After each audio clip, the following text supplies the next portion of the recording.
So maybe can I just say something to start off? So I think it's a really momentous day in the history of U.S. Strategic Command, and really a momentous day for Offutt Air Force Base and for the local community as well, because of this commissioning of the new command and control facility that we all got to participate in this morning. And there's really three simple reasons for that.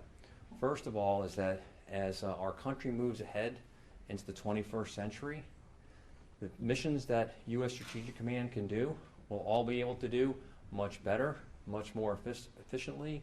We'll be able to adapt to the threat environment and to the capabilities that arise, all so much better, more effectively, more powerfully from this facility that we're all standing in than we ever could have done in Building 500 across the street. There's also an important part about what this command and control facility means to the Department of Defense. If anyone, really anywhere in the world, should ever question the United States' commitment to the nuclear deterrent as being at the very core of our nation's defense, they need look no further than right here to this new C2F at Offutt Air Force Base. Because our nation and our Department of Defense just invested a whole lot of money, $1.3 billion, okay, in this facility to be the place from which we will command and control our nation's nuclear deterrent for as far into the future as we can possibly see. The third thing that's really important about the C2F is what it means to the local community.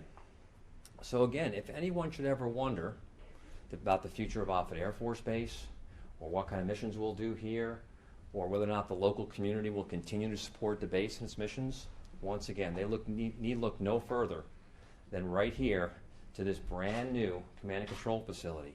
Because this facility, this command, this mission, and this base will be right here in Bellevue, Nebraska for many years into the future, getting this job done for our country. So anyway, that's just my opening statement, and if you'd like to ask some questions, I'll be happy to take them. Go ahead. Yes, Steve. So asked the question several times over the years. We're 7 years into the project, and I know almost done. What exactly is left to be done before you're ready to completely stand up the mission right here? So Steve, as we speak today, we have nearly 2,000 members of our STRATCOM headquarters staff who are working full-time today in the new command and control facility. They're doing great work over here, and we've made sure that their transition has been as seamless as possible. So that means we still have about 1,300 or so headquarters command staff remaining across the street in Building 500. Among those are the folks that stand watch 24/7. Our operations center, which is a global operations center, is still functioning the way it always has for many years across the street.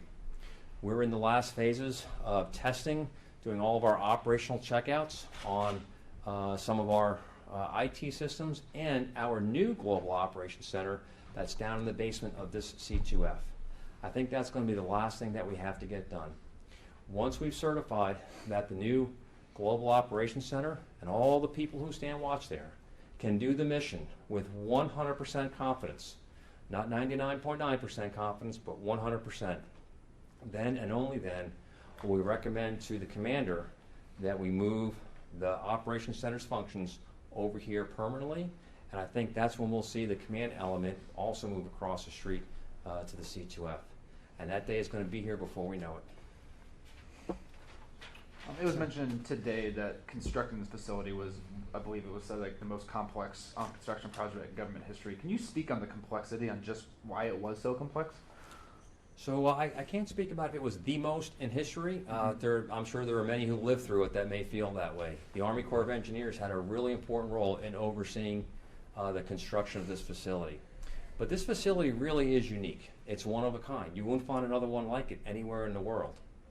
Okay, it not only houses the 3,500 or so people that work at the STRATCOM headquarters, but it also houses that operations center that operates 24/7 that we just spoke about. It also provides the ability to connect the members of the Strategic Command and our leadership with other people across the Department of Defense and with senior leaders across the government on a moment's notice. The other thing is that the IT, or information technology infrastructure that underpins this facility has been developed with a forward-looking kind of mindset, so that it not only will get the missions done that we do today, but it'll provide us the ability to adapt as things change in the future. And I can't tell you exactly what the missions of STRATCOM will be in 2 years or 5 years or 20 years, but I bet they're going to be a little bit different than they are today. And that uniqueness, that IT adaptability or flexibility will be what allows us to do those things in the future. All those things come together, as well as the physical and cybersecurity protections that we must have in order to maintain this part of our nuclear deterrent safe, secure, and effective, are all kind of what makes this project so complex. How important was it to pass along in your statement that we're not going anywhere, folks? I mean, I know there's been whispers over the decades about, you know, the mission here at Offutt, and if someone else would grab more of the piece of the pie. But like you said, this should be clue number one. We're here to stay. Well, you know, I don't offer that up, say it like that, so much for folks wondering if the mission's going to stay here.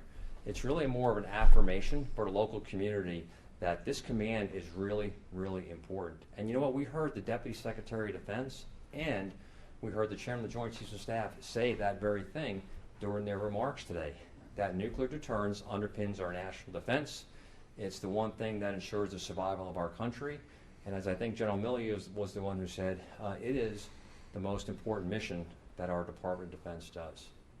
And so the men and women of STRATCOM, military and civilian, are a huge part of that mission, but you know what? The local community is too. And the men and women who support this command and have supported it for decades, the folks in Bellevue, in western Iowa, in Papillion, in Omaha, in the greater kind of eastern Nebraska area, are a huge part of the success of this command. Many of those residents are the ones that actually work here and do the mission. And so there are probably few areas around the country where the local community is such an integral part of the military mission as what we see right here at Offutt Air Force Base. And that's why I just wanted to highlight that community tie for you.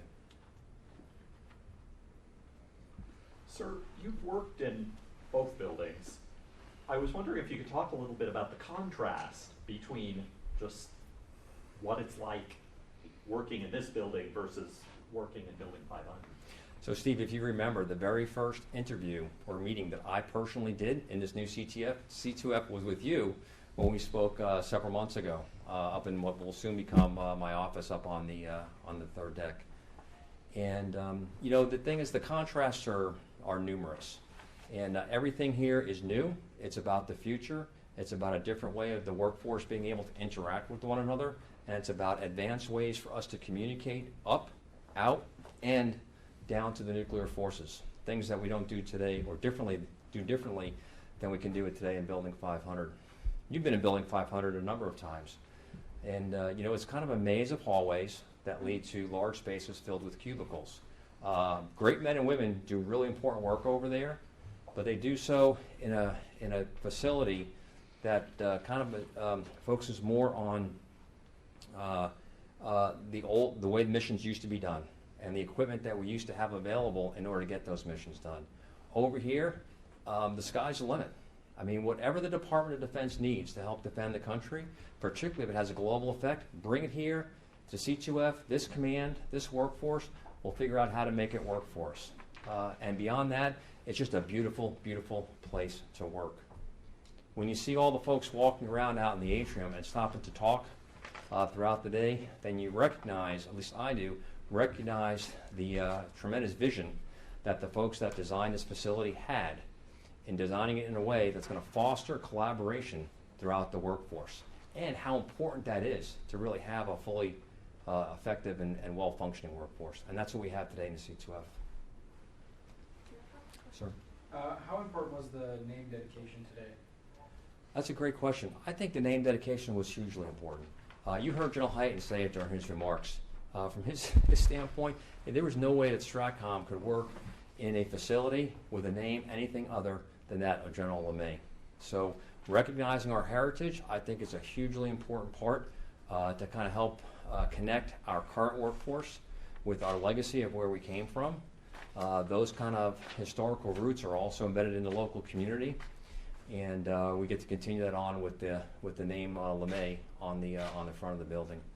I think it's also important to point out that when you walk around the facility in the atrium, you see a lot of markers to the history of the command and the pioneers that helped develop the capabilities that underpin the missions that we've done for a long time.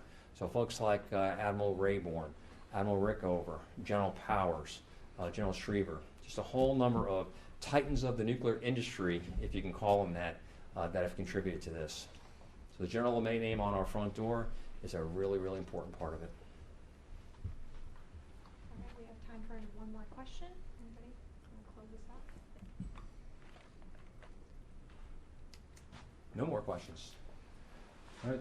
Okay, so let me just wrap up by saying one thing. So if you listen to Admiral Richards' remarks when he spoke during the ceremony today, he charged the men and women of STRATCOM to do 3 things. The first, he said, be ready to man battle stations.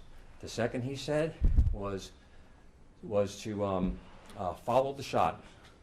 And the third thing he said was to forge deterrence ahead. And I'll tell you what, this command can do all 3 of those things much better, much more powerfully, and much more effectively from right here in this C2F. So thanks very much for the questions today.